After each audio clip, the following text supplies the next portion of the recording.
Hello everyone, welcome to the class. So पिछले class में हमने क्या पढ़ा था? वाइल लूप के बारे में हमने पढ़ा था। पिछले क्लास में हमने वाइल लूप देखा था, वाइल लूप को हमने देखा था। ठीक है। लूप को हम लोग क्या बोले थे कि किसी काम को अगर रिपीटेडली करना हो तो अपन क्या यूज़ करते हैं, उस केस में लूप का यूज़ करते हैं। हमने फर्स्ट टाइप ऑफ लूप देखा था जो कि था वाइल लूप। वाइल लूप क्या करता था? इटरेटिवली चलता था। कैसे चलता था उसका हमने लिखा था। एक जैसे कि हम लोग प्रोग्राम जो लिखे थे, क्या लिखे थे? Int i is equal to 0 लिखे थे और हमें प्रिंट एफ करना था। क्या प्रिंट करना था? स्क्रीन पे बाई चांस मान लो कि 5 टाइम्स मेरे को हेलो वर्ल्ड प्रिंट करना है स्क्रीन पे। हमने क्या किया था कि एक i लिया था वेरिएबल जिसको 0 से इनिशियलाइज किया था। फिर हम लोग यहाँ पे वाइल लूप एक चलाए थे। इस वाइल के अंदर क्या रहता था? कंडीशन, जहाँ पे हमने क्या लिखा था? i लेस देन 5 लिखेंगे और ये इसका बॉडी रहेगा। और यहाँ पे हम लोग क्या लिखते थे? प्रिंट एफ हेलो वर्ल्ड और एक स्लैश एन देते थे।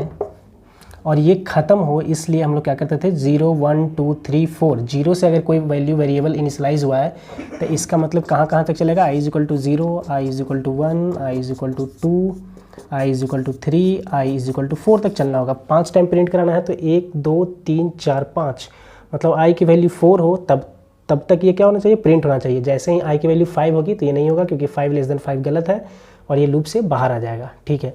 इसके लिए हमने क्या किया था? ये चीज़ i की वैल्यू 0 1 2 3 अलग अलग चेंज हो। यहाँ पे तो सिर्फ 0 है तो उसके लिए हमने क्या किया था? यहाँ पे i प्लस प्लस किया था। ठीक है, ये किया था। तो ये क्या करता था? दोबारा जाता था, फिर से चेक करता था कंडीशन को। ठीक है, ये चीज़ की है। इसका मतलब अगर हम लोग इसको और अच्छे तरीके से एनालाइज करें, अपना नीड क्या था? अपना नीड था कि एक वाइल लूप था जिसके अंदर एक कंडीशन चेकिंग हो रहा था। ठीक है। हमने क्या किया? पहले एक वेरिएबल लिया i नाम का और जिसको क्या किया? 0 इनिशियलाइज किया। ये क्या किया हमने यहाँ पे? इनिशियलाइजेशन मतलब एक वेरिएबल को शुरुआती वैल्यू दिया हमने। अच्छा, इसका प्रोग्राम से किस लिए हमने वेरिएबल लिया? इसका यूज़ क्या था? इसका बस ये यूज़ था कि भाई लूप को 4 बार ही चले, इसलिए इसका मतलब ये इसको लेने का मकसद अपना क्या था? Due to loop. ये लूप के कारण लेना पड़ा, वरना अपन इसको प्रोग्राम में और किसी काम के लिए यूज़ कर रहे हैं क्या? नहीं। इसको i को अगर देखोगे तो यहाँ भी i यूज़ कर रहे हैं लूप के लिए ही, और यहाँ पे भी i को प्लस प्लस कर रहे हैं अपन किस लिए? लूप को चलाने के लिए। अगर ये नहीं लेते हैं हम लोग, अगर हम लोग i 0 1 2 3 4, फिर ये कैसे चलेगा? नहीं चलेगा। तो इसका मतलब ये लूप का, लेकिन अपना ये जो था ये अपना था मेन टास्क जो करवाना था। मेन टास्क 5 बार प्रिंट कराना था भाई, ये था मेरे को टास्क जो था। मेरा मेन एक टास्क था, वो था ये था कि भाई मेरे को 5 बार हेलो वर्ल्ड प्रिंट कराना है। ये था अपना मेन टास्क। ठीक है। ये किस लिए लिया गया था भाई? Initialisation due to loop. ये क्या था भाई? इंक्रीमेंट है। ये क्या है? यहाँ पे इंक्रीमेंट अपन यूज़ किया ना भाई, इंक्रीमेंट ऑपरेटर। ये इंक्रीमेंट है। इंक्रीमेंट भी क्यों यूज़ किए हैं? ये भी यूज़ किए किस लिए? ये पार्ट है क्या? नहीं, अपना तो काम था 5 बार प्रिंट कराने का, ये अपना टास्क था। इस वेरिएबल को और इसको क्यों यूज़ किया गया? ताकि ये 5 बार लूप चले, लूप अच्छे से चले 5 बार। इसलिए हमने क्या किया? i को यहाँ पे इनिशियलाइज़ किया और i को यहाँ पे इंक्रीमेंट किया हमने। ठीक है। यहाँ पे भी लिख सकते हैं कि ड्यू टू लूप के कारण करना पड़ा। ठीक है। और यहाँ पे हम लोग क्या चेक कर रहे हैं? कंडीशन।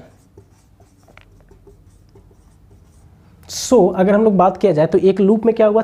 3 पार्ट्स में क्या हुआ? एक इनिशियलाइजेशन हुआ, एक वेरिएबल लेते हैं जिसको इनिशियलाइज करते हैं, फिर उस वेरिएबल पे कुछ कंडीशन चेक करते हैं। अगर वो कंडीशन सही है तब हम लोग इसकी बॉडी को एग्जीक्यूट करते हैं, इस ब्लॉक को एग्जीक्यूट करते हैं, और एग्जीक्यूट करने के बाद फिर दोबारा जाते हैं, फिर दोबारा हम लोग कंडीशन चेक करते हैं और फिर से बॉडी में आते हैं और फिर इंक्रीमेंट करते हैं, फिर से दोबारा जाते हैं, कंडीशन चेक करते हैं, अगर ट्रू है तो इंटर करते हैं, फिर से इंक्रीमेंट करते हैं। तो इंक्रीमेंट करने का मतलब है कि i की वैल्यू को बार बार चेंज करना है। एक बार i की वैल्यू ऐसी हो जाएगी, जैसे इस केस में 5 हो जाएगी तो ये फॉल्स हो जाएगा और ये लूप टर्मिनेट हो जाएगा, मतलब बाहर आ जाएगा इस लूप से।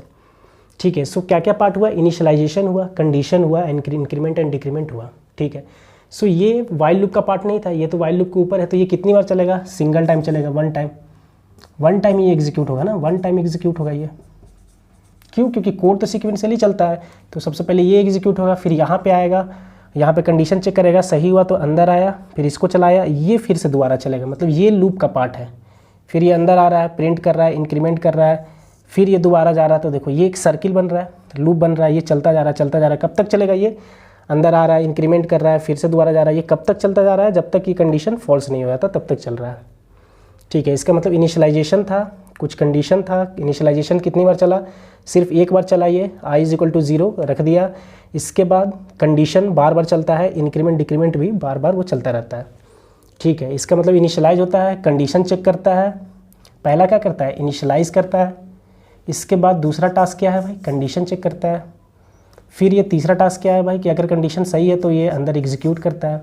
एग्जीक्यूट करने के बाद क्या करता है? फोर्थ नंबर पे इंक्रीमेंट या डिक्रीमेंट करता है। इंक्रीमेंट और डिक्रीमेंट करने के बाद ये क्या करता है? फिर से कंडीशन चेक करता है।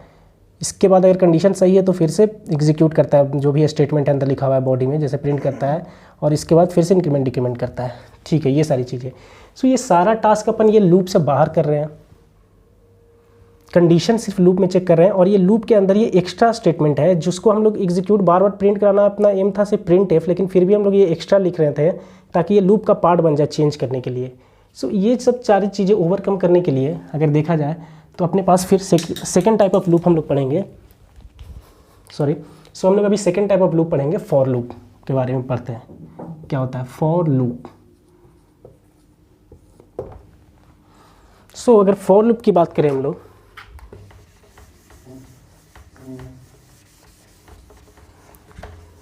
तो फॉर लूप भी तो वही है ना, फॉर लूप का भी टास्क तो वही है। टास्क क्या है इसका? फॉर लूप का, फॉर लूप का भी टास्क यही है कि मेरे को अगर हेलो वर्ल्ड प्रिंट कराना है 5 बार, तो फॉर लूप से कैसे प्रिंट करेंगे? क्योंकि ये भी 5 बार चलेगा अपना, 5 टाइम्स मेरे को करना है, तो कुछ ऐसा क्या कर सकते हैं? तो ये बोला कि ये थोड़ा सा काम वही करेगा, बट ये लिखने का तरीका उसका अलग होगा। क्या होगा? ये बोलता है कि इसका अगर सिंटेक्स की बात करें फॉर लूप की, तो इसका सिंटेक्स क्या होता है? फॉर लिखना रहता है, फॉर, यहाँ पे आता है इनिशियलाइजेशन, फिर एक देते हैं अपन कॉलन, इसके बाद लिखते हैं कंडीशन, और इसके बाद लिखते हैं अपन इंक्रीमेंट या डिक्रीमेंट। इंक्रीमेंट कोई करेगा या तो फिर क्या करेंगे अपन? डिक्रीमेंट, और फिर इसको क्लोज करेंगे एंड देन ऐसे करेंगे, और ये हो गया इसका क्या? ब्लॉक हुआ लूप का। और यहाँ पे हम लोग क्या लिखेंगे? सारे स्टेटमेंट्स लिखेंगे, मतलब ये क्या हो गया? Body of loop, body of loop जो मेरे को बार बार चलाना है। अच्छा, ये इसका सिंटेक्स हुआ, लिखने का तरीका। सो यहाँ पे हम लोग एक और चीज़ गौर कर रहे हैं कि यहाँ पे जो अलग अलग चीज़ पे इनिशियलाइजेशन कर रहे थे, फिर कंडीशन और फिर ये इंक्रीमेंट डिक्रीमेंट, तो ये अलग अलग जगह पे हो रहा था। ये क्या बोलता है? अपन समझ चुके होंगे कि ये इसी के अंदर सब कुछ लिख दो। यही सेम चीज़ को अगर हम लोग लिखना चाहें तो इसी बोलता है कि एक ही स्टेटमेंट में इनिशियलाइजेशन, कंडीशन और इंक्रीमेंट और डिक्रीमेंट तुम मेरे को कोलोन से सेपरेटेड लिख दो। जैसे इनिशियलाइजेशन, फिर कोलोन, कंडीशन, देन कोलोन, फिर इंक्रीमेंट या डिक्रीमेंट। मतलब सिंगल स्टेटमेंट में ही, वन लाइन में ही हम लोग ये सारी चीज़ें प्रोवाइड कर रहे हैं। ऐसा नहीं कि ऊपर में कहीं इनिशियलाइजेशन लिया है, फिर कंडीशन वाइल के अंदर लिया, और इंक्रीमेंट और डिक्रीमेंट हम लोग बॉडी में रख रहे हैं, ऐसा नहीं। तो इसने क्या बोला कि बॉडी में बस वही लिखो जो मेरा टास्क था। सो अगर इसी चीज़ को, इसी काम को अगर हम लोग प्रिंट कराना चाहें तो अगर हम लोग देखेंगे तो क्या होगा? फॉर क्या लिखेंगे हम लोग? इनिशियलाइजेशन। इनिशियलाइजेशन मतलब ये इंट वाला, तो इसका मतलब i = 0 था इनिशियलाइजेशन, तो हम लोग यहाँ लिख दिए, और इंट i सिर्फ यहाँ पे क्या किए हम लोग? डिक्लेयर कर दिए इंट i को। ठीक है, इनिशियलाइजेशन हम लोग यहाँ पे लिख दिए, जो इनिशियलाइजेशन ऊपर लिखा था वो इसी फॉर में लिख दिया। इसके बाद कंडीशन, कंडीशन यहाँ क्या था? i < 5। और इंक्रीमेंट या डिक्रीमेंट, तो इस क्वेश्चन में हम लोग क्या यूज़ किए हैं? इंक्रीमेंट यूज़ किए हैं, तो यहाँ पे हम लोग लिख देंगे i++। और फिर ये क्या होगा? स्टार्ट हुआ, ये एंड हुआ, और इसके अंदर क्या लिखेगा? सिर्फ वही चीज़ रहेगा जिसको एग्जीक्यूट करना था। एग्जीक्यूट क्या करना था? Print F hello world. इसका मतलब ये क्या कर रहा था? ये 5 बार हेलो वर्ल्ड को क्या कर रहा था? स्क्रीन पे अपना प्रिंट कर रहा था। तो ये कोड भी अपने क्या करेगा? सेम 5 टाइम्स ये क्या करेगा? स्क्रीन पे क्या लिखेगा? हेलो वर्ल्ड, हेलो वर्ल्ड ये प्रिंट करेगा। ठीक है, समझ में आ गया। मतलब यही चीज़ को हम लोग फॉर लूप में इस तरह से सिंगल लाइन में लिख दिए।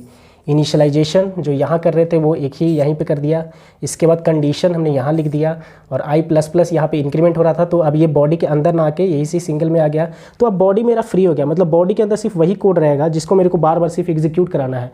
उसको एग्जीक्यूट कराने के लिए जो हेल्पिंग लोग हैं, जो भी हेल्प करते हैं, जैसे आई क्या कर रहा था, हेल्प कर रहा था कि ये 5 बार चल सके। आई प्लस प्लस क्यों कर रहे थे भाई, ये हेल्प करने के लिए था कि वो 5 बार कैसे चलेगा। अगर इसको चेंज आई प्लस प्लस नहीं करते तो ये हमेशा आई का वैल्यू 0 रहता, और अगर हमेशा आई का वैल्यू 0 रहता तो क्या होता, ये हमेशा लूप के अंदर आता और ये हमेशा लूप में एग्जीक्यूट करता रहता हेलो वर्ल्ड। ठीक है, तो हमने क्या किया, इस सारे चीज़ों को जो अलग अलग लिख रहे थे, ये हेल्पिंग हैंड ये था, हेल्पिंग हैंड ये था, तो ये सारे हेल्पिंग हैंड को क्या किया हमने एक ही स्टेटमेंट में लिख दिया, मतलब इनिशियलाइजेशन भी और उसका कंडीशन भी जो था, और इंक्रीमेंट और डिक्रीमेंट भी। तो ठीक है, तो ये और ये चलेगा कैसे, ये सेम वाइल लूप के ही तरह चलेगा। तो एक बार हम लोग इसको चला के देखते हैं कि फॉर लूप ये कैसे चलता है, एनालिसिस करते हैं इसका। ठीक है,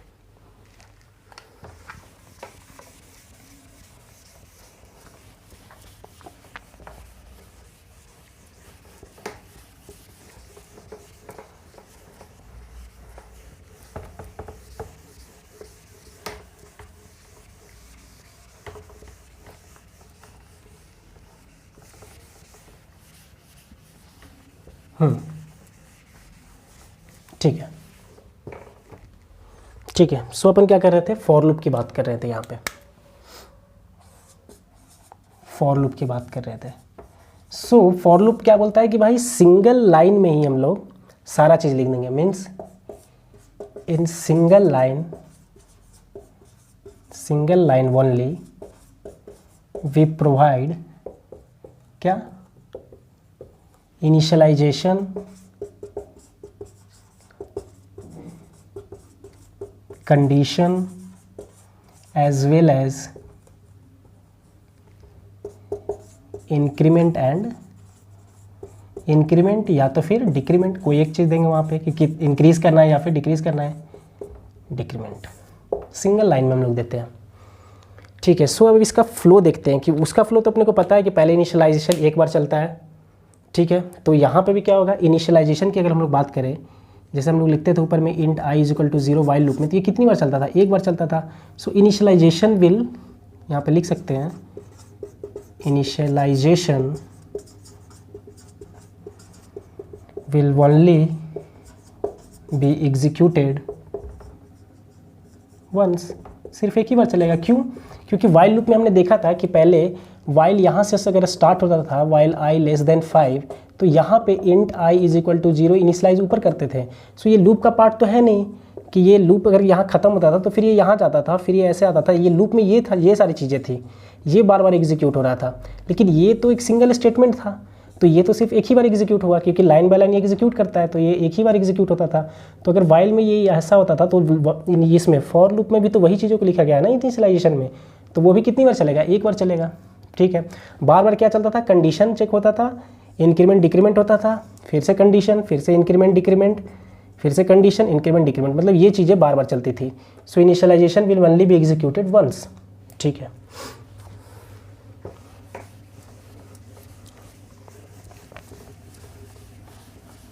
सो अपन एक उसी प्रोग्राम को लिखते हैं 5 टाइम्स वाला और देखते हैं कि कैसे ये चीज़ें चल रही हैं। ठीक है, सो अगर हम लोग देखें हैश इंक्लूड stdio.h, ओके, और अपन क्या लिखने जा रहे हैं फिर, इंट मेन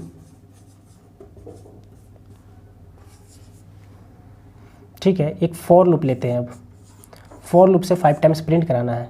सो एक इंट नाम का आई नाम का एक वेरिएबल लेते हैं इंटीजर टाइप का, और यहाँ पे हम लोग इस क्या इनिशियलाइज करते हैं 0 से, और इसको बोलते हैं कि भाई कंडीशन क्या है कि आई लेस देन 5, और ये आई प्लस प्लस इसका इंक्रीमेंट है, और ये यहाँ पे हमने इसे क्लोज कर दिया। अब मैं इसका बॉडी लिखता हूँ, क्या इसके बॉडी के अंदर रहेगा कि प्रिंट एफ हेलो वर्ल्ड,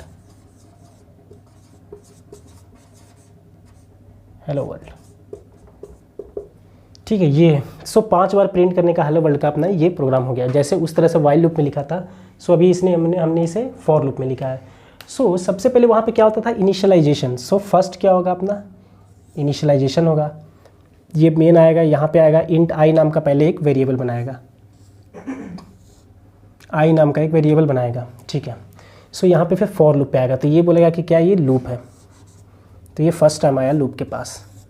जब ये फर्स्ट टाइम लूप के पास आया तो ये क्या की देखा, आई इज इक्वल टू 0, मतलब आई में क्या रखना है 0।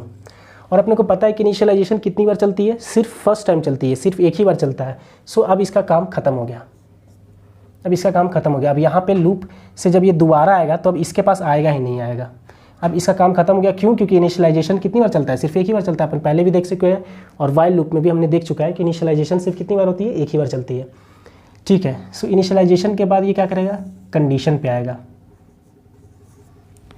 ठीक है। सो दूसरी बार के कहाँ जाएगा, इनिशियलाइजेशन के बाद कंडीशन पे। ये फर्स्ट टाइम ही लूप चल रहा है, फर्स्ट टाइम इसने क्या किया, आई को 0 किया, 0 करने के बाद क्या किया, कंडीशन पे गया आई, तो इसने क्या चेक किया, आई लेस देन 5, आई का वैल्यू क्या था 0, सो 0 लेस देन 5, तो यहाँ पे इसको क्या पता चला कि ये तो ट्रू है। जैसे ही ट्रू है तो ये क्या किया, इंटर कर गया अंदर। वही सेम चीज़ चल रहा है जैसे वाइल में चलता था, जैसे ही कंडीशन ट्रू हुआ तो ये कहाँ आ गया, अंदर आ गया, इस लूप के इस बॉडी के अंदर आ गया।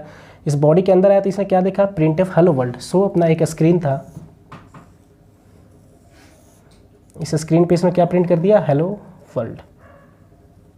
इसने क्या प्रिंट किया, हेलो वर्ल्ड। इसके बाद ये यहाँ पे प्लस प्लस, अब क्या करेगा, हेलो वर्ल्ड के बाद अपना फिर क्या करता था, एक बार लूप उस घर उधर देखेंगे तो इनिशियलाइजेशन करता था, कंडीशन चेक करता था, इंक्रीमेंट डिक्रीमेंट करता था, फिर से जाता था, फिर से कंडीशन, इंक्रीमेंट डिक्रीमेंट। मतलब अब थर्ड के बाद ये कहाँ इसको जाना चाहिए, इसको जाना चाहिए इंक्रीमेंट या डिक्रीमेंट के पास, ठीक है। सो पहले इनिशियलाइज़ किया, पहले इटरेशन में अगर हम लोग देखेंगे तो पहले इटरेशन में इसने क्या किया, इनिशियलाइज़ किया इसको आई इज इक्वल टू 0 को, फिर से कंडीशन चेक किया, कंडीशन ट्रू था तो इसने इसको एग्जीक्यूट किया, हेलो वर्ल्ड आ गया। इसके बाद ये कहा गया इंक्रीमेंट और डिक्रीमेंट के पास, तो आई प्लस प्लस करना है, मतलब आई की वैल्यू को 1 करना है। इसके बाद फिर ये कहाँ आएगा, कंडीशन पे, क्योंकि इनिशियलाइजेशन तो एक ही बार चलता है ना, तो अब ये दोबारा इनिशियलाइजेशन पे नहीं जाएगा, ठीक है। तो अब ये कहाँ चलेगा, सिर्फ कंडीशन, इंक्रीमेंट डिक्रीमेंट वही चलता था वाइल लूप में भी। सो फिर ये कंडीशन पे आएगा, कंडीशन पे क्या था, दूसरी बार ये लूप के पास आया, दूसरी बार जब ये लूप के पास आया तो कंडीशन चेक किया, कंडीशन में कितना था, आई का वैल्यू 1 लेस देन 5। सो ये क्या है, ट्रू है। जब ये ट्रू है तो फिर से ये कहाँ किया, इंटर किया यहाँ अंदर, और फिर से क्या प्रिंट किया, हेलो वर्ल्ड प्रिंट किया इसने। हेलो वर्ल्ड प्रिंट करने के बाद फिर ये कहाँ गया, इंक्रीमेंट या डिक्रीमेंट के पास। सो अभी 1 था तो ये भी क्या हो गया 2। इंक्रीमेंट डिक्रीमेंट करने के बाद फिर से ये कहाँ जाएगा, कंडीशन के पास जाएगा। सो कंडीशन आई लेस देन 5, तो आई का वैल्यू क्या है यहाँ पे 2 लेस देन 5, और ये क्या है, ट्रू है। सो फिर से ये अंदर इंटर करेगा, इंटर करने के बाद फिर से क्या प्रिंट करेगा अपने को, hello world. Hello world print करने के बाद फिर से कहाँ जाएगा, ये इंक्रीमेंट या डिक्रीमेंट के पास। सो इंक्रीमेंट है यहाँ पे आई प्लस प्लस, इसलिए मतलब आई का वैल्यू कितना हो जाएगा 3। इंक्रीमेंट करने के बाद फिर से कहाँ आएगा, ये कंडीशन के पास। अभी क्या है, आई का वैल्यू 3 लेस देन 5, ये क्या था, ट्रू। सो फिर से ये अंदर आएगा और क्या प्रिंट करेगा, हेलो वर्ल्ड। फिर से दोबारा कहाँ जाएगा, ये इंक्रीमेंट डिक्रीमेंट के पास, तो ये हो जाएगा 4। इंक्रीमेंट डिक्रीमेंट के बाद फिर से ये कंडीशन चेक करेगा। सो क्या चेक करेगा, 4 लेस देन 5, जो कि है ट्रू। और जैसे ही ट्रू हुआ तो ये क्या करेगा, हेलो वर्ल्ड प्रिंट करेगा। प्रिंट करने के बाद किसके पास जाएगा, इंक्रीमेंट या डिक्रीमेंट के पास। तो इंक्रीमेंट इसको क्या कर देगा, 4 से 5। जैसे ही 5 किया तो 5 लेस देन 5, ये हो गया फॉल्स। जैसे ही ये फॉल्स हुआ ये कंडीशन, तो ये क्या कर जाएगा, टर्मिनेट कर जाएगा, क्योंकि अब ये इसके अंदर आएगा ही नहीं हेलो वर्ल्ड प्रिंट करने, क्योंकि ये फॉल्स हुआ। तो इस बॉडी को वो एग्जीक्यूट ही नहीं करेगा, वो डायरेक्टली बाहर आ जाएगा लूप से, मीन्स टर्मिनेट कर जाएगा। तो ये सेम वाइल लूप के ही तरह चला, वाइल लूप भी अपना वैसे ही चला था। सो फॉर लूप का भी एग्जीक्यूशन क्या हुआ, उसी तरीके से हुआ, बट इसके लिखने का हमने क्या किया, तरीका बदल दिया। सिर्फ सिंगल स्टेटमेंट में ही हमने सारी चीज़ें लिख दी है, ठीक है। सो लूप का भी टर्मिनेट हुआ जब कंडीशन फॉल्स हो गया। इसका मतलब loop will terminate, while loop में भी यही था, loop will terminate, while loop हो या फॉर लूप हो, कोई भी लूप हो, will terminate if the condition is false. मतलब जब कंडीशन फॉल्स हो जाती है तो क्या होता है, लूप टर्मिनेट कर जाता है। यहाँ पे हम लोग देख रहे होंगे कि ये एक सर्किल है जो कि बार बार चल रहा है। ये एक बार चला, आई इज इक्वल टू 0 इनिशियलाइजेशन, और इसके बाद क्या किया इसने कंडीशन को चेक किया, एग्जीक्यूट किया, इंक्रीमेंट डिक्रीमेंट किया, कंडीशन चेक किया, प्रिंट एग्जीक्यूट किया, इंक्रीमेंट डिक्रीमेंट किया। तो ये एक लूप चल रहा है कि नहीं, अब ये सर्कल में चल रहा है, इसी को तो लूप बोलते हैं। और ये लूप कब टूटेगा, जब एक कंडीशन फॉल्स हो जाएगा। जैसे ही कंडीशन फॉल्स हो जाएगा ये इससे टर्मिनेट हो जाएगा और इससे बाहर आ जाएगा। ठीक है, इन द सेम वे। सो आप लोग के माइंड में क्वेश्चन आ रहा होगा कि अगर वाइल लूप अपने पास था तो फिर फॉर लूप को एक स्टेटमेंट में लिख दिए, तो इसका मतलब हम लोग वाइल लूप नहीं यूज़ करेंगे क्या, फिर फॉर लूप यूज़ करेंगे, या तो ये फॉर यूज़ करेंगे या वाइल करेंगे, क्योंकि दोनों तो सेम लग रहा है। नहीं, अपन ने ऐसा प्रॉब्लम लिया है कि दोनों तरीके से लिख पा रहे हैं। फॉर लूप से भी 5 बार प्रिंट करना था अपने को हेलो वर्ल्ड, इसलिए वाइल लूप से भी लिख पा रहे हैं, फॉर लूप से भी लिख पा रहे हैं। एक और अपना होता है डू वाइल, जो अपन नेक्स्ट क्लास में पढ़ेंगे उसके बारे में। तो ये सारे लूप क्यों फिर अलग अलग बनाएंगे, इसलिए बनाए गए क्योंकि जब हम लोग प्रॉब्लम करेंगे डिफरेंट ना लूप पे बेसिस पे, या फिर जब डेटा स्ट्रक्चर पढ़ेंगे, एल्गोरिदम पढ़ेंगे, या फिर अरे पढ़ेंगे और डिफरेंट क्वेश्चंस लेंगे कोडिंग के अपना, तो उसमें देखेंगे कि कभी कभी अपने को क्या यूज़ कर रहा है, कभी कभी वाइल लूप अपने को यूज़ करने में ईजी हो रहा है, तो उस टाइम पे हम लोग वाइल लूप यूज़ कर लेंगे। कभी कभी अपने को फॉर लूप ईजी होगा यूज़ करना। So on the basis of problem statement जो भी हम लोग लेंगे उसके बेसिस पे हम लोग डिसाइड करेंगे कि कौन सा लूप हम लोग यूज़ करने वाले हैं। ठीक है, सो नेक्स्ट क्लास में हम लोग क्या पढ़ने वाले हैं, डू वाइल लूप के बारे में। Thank you.